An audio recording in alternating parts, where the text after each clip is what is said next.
जय झूलेलाल फ्रेंड्स। अॼु असां ठाहींदासीं सिंधियुनि जा चहिरा डोडा। सिंधियुनि जा चहिरा डोडा असांजी सर्दी जी मेन शान। फ्रेंड्स, आज मैं बनाने जा रही हूँ सिंधियों का चेहरा डोडा। सिंधियों की सर्दियों की एक ख़ास ब्रेकफास्ट रेसिपी। ये इतनी ज़्यादा टेस्टी होती है, हम लोग इंतज़ार करते हैं कि सर्दियाँ आएंगे और सब लोग डोडे बनाएंगे। तो बस इसके लिए मैंने ले लिया है चावल का आटा। उसमें मैंने ऐड कर दिया है बारीक कटा हुआ प्याज, बारीक कटा हुआ हरा धनिया और हरी मिर्च। आज मेरे पास हरी लहसुन नहीं थी, नहीं तो सर्दियों में हरी लहसुन की जो हरी पत्तियां होती हैं उनको भी हम फाइनली चॉप करके इसमें ऐड करते हैं। इसका स्वाद और ज़्यादा बढ़ जाता है। यहाँ मैंने ऐड किया है नमक और थोड़ी सी लाल मिर्च। बस अब हमें क्या करना है, अब हम इसमें ऐड करेंगे थोड़ा सा ऑयल, रिफाइंड ऑयल मोयन के लिए। थोड़ा सा मैंने यहाँ पे ऑयल ऐड कर दिया है और अब इन सबको अच्छी तरीके से मैं मैश कर लूँगी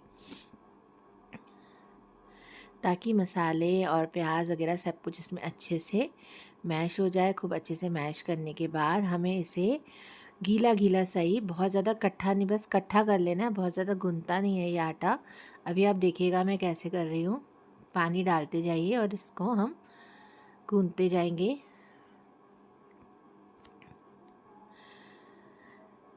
इसे आप दही के साथ, हरी चटनी के साथ या किसी भी सब्ज़ी के साथ भी इंजॉय कर सकते हैं। बहुत ही मज़ेदार होता है।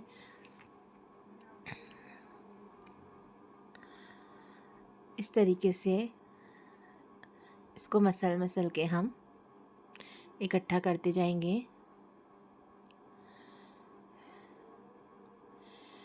हम लोगों के यहाँ, सिंधियों के यहाँ सर्दियों में 3-4 तरीके के डोडे बनते हैं, जैसे चावरन जो डोडो, चावल के आटे का डोडा, मक्की जो डोडो, ज्वार जो डोडो।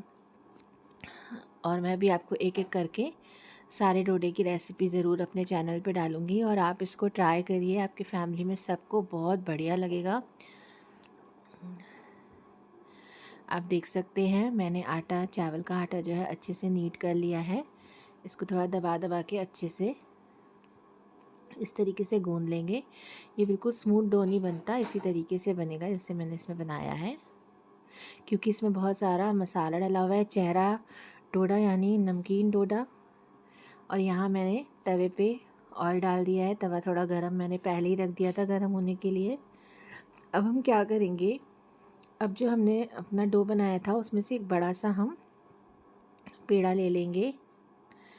बहुत सारे लोग इसको हैंकी, गीले हैंकी पे बनाते हैं, कुछ लोग अलग तरीके से बनाते हैं, लेकिन मैं आपको वो रेसिपी बता रही हूँ जिस तरीके से मैं बनाती हूँ। डायरेक्ट तवे पे हम इस पेड़े को रख देंगे और जब ये पेड़ा हमारा एक तरफ से थोड़ा सिक जाएगा तब हम इसे पलट देंगे।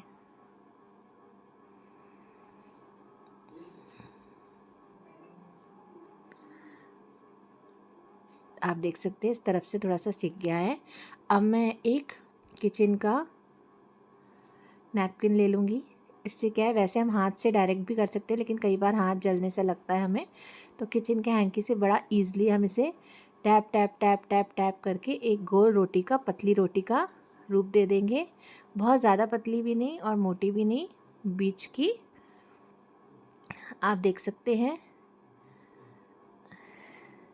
जहाँ से भी आपको लगे क्रैक आ रहा है तो आप उसको हल्का सा हाथों से जोड़ दीजिए। वैसे तो इसमें क्रैक का कोई नहीं है, ये बहुत ही टेस्टी बनती है। मसाला ज़्यादा है तो थोड़ा सा ऐसे क्रैक्स दिख रहे हैं, लेकिन ये बहुत ही मज़ेदार बनने वाली है। आप देख सकते हैं, ना चकला, ना बेलन, ना कोई अलग तरीके से इसको तैयार करना। डायरेक्ट तवे पे ये बन के रेडी हो जाएगा। और थोड़ा सा इसको डेलिकेटली, थोड़ा सा आराम से करें। इसको पलटने में जल्दबाजी नहीं करनी है। इसको पहले आराम से एक तरफ से अच्छे से पक जाने दें। फिर अगर बड़ी साइज़ का बनाया है, जैसे कि मैंने थोड़ा सा बड़ा बनाया है, क्योंकि ये धीरे धीरे पकते हैं, तो थोड़ा सा बड़ा बना लो तो थोड़ा जल्दी हो जाता है। अब इसको धीरे से मैंने इसको थाली के बैक में शिफ्ट कर लिया और अब थाली को ही मैं डायरेक्ट उसमें दोबारा पलट दूंगी दूसरी तरफ से भी।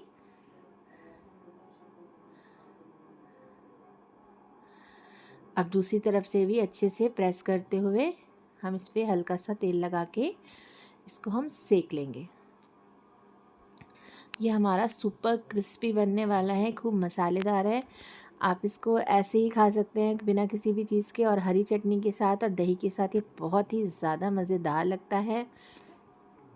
आप देख सकते हैं कितना पतला भी बना है और कितना क्रिस्पी है। बहुत अच्छे से दोनों तरफ से दबाते हुए इसको सेक लेंगे हम। दोनों तरफ से हमारा ये अच्छा क्रिस्पी हो गया है।